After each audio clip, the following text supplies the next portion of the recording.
Huwag na kayong sumumpa kung mangangako kayo.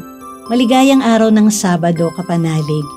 Kapistahan po ngayon ni San Eliseo, ang dakilang propeta. Ito po si Sister Rose Agtarap ng Daughters of St. Paul para sa mabuting balita. Pagnilayan po natin ang Ebanghelyo ayon kay San Mateo.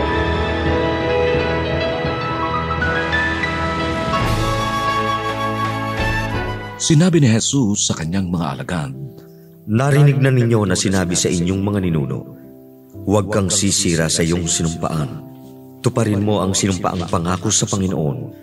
Ngunit sinasabi ko naman sa inyo, huwag kayong manumpa sa ngalan ng langit pagkat naroon ang trono ng Diyos, ni sa ngalan ng lupa pagkat ito ang tuntungan ng kanyang mga paa, ni sa ngalan ng Jerusalem pagkat ito ang lungsod ng dakilang hari. Huwag kang manumpa ni sa ngalan ng iyong ulo, pagkat ni hindi mo kayang paputiin o paitimin ni isang hibla ng iyong buhok. Sabihin mo, oo, kung oo, at hindi kung hindi. Ano pa mang sasabihin mo'y sa demonyo na galing."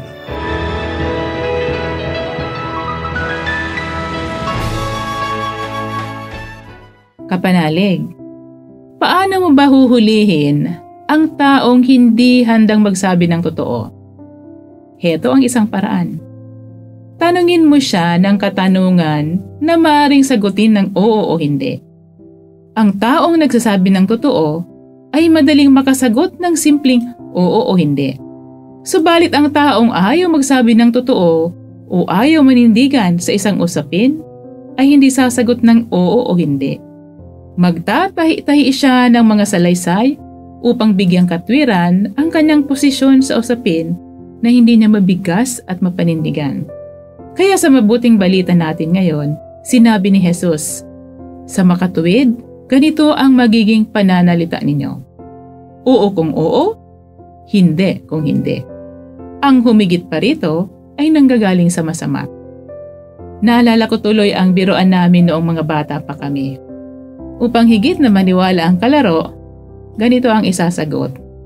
"Oo, Pexman! Cross my heart!" Mamatay pa ang aso mo. Para sa mga bata, maaaring katuwaan lamang ito. Pero para sa mga nasa hustong gulang na, isa itong hamon na maging payak sa ating pananalita.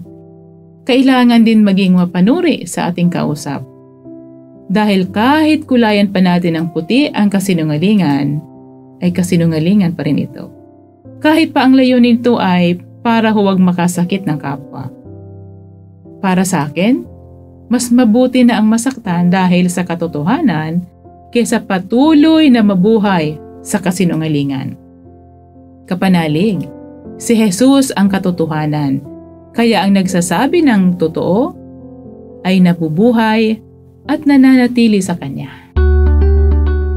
Mga kapanalig, maraming salamat po sa inyong suporta sa aming misyon. Subscribe, like, share, and follow Paulines sa aming social media accounts.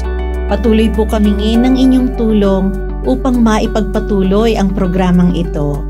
Maaari po ninyong ipadala ang inyong love offerings at donasyon sa aming donations channels. Makakaasa po kayo na kasamang lagi ang inyong mga intensyon at kahilingan sa aming panalangin araw-araw. Ito pong muli si Sister Rose na nag-aanyaya sa inyong manalangin. Panginoon, maraming salamat po sa kaloob mong panibagong araw para mahalin ka at ang aming kapwa. Lagi nawa akong maging matulungin at huwag kong baliwalain ang habag at pagmamahal na dumadaloy mula sa iyong sagradong puso. Mahal na puso ni Jesus, sinasamba kita. Mahal na puso ni Jesus, pinupuri kita. Mahal na puso ni Jesus, pinasasalamatan kita. Mahal na puso ni Jesus, minamahal kita. Amen.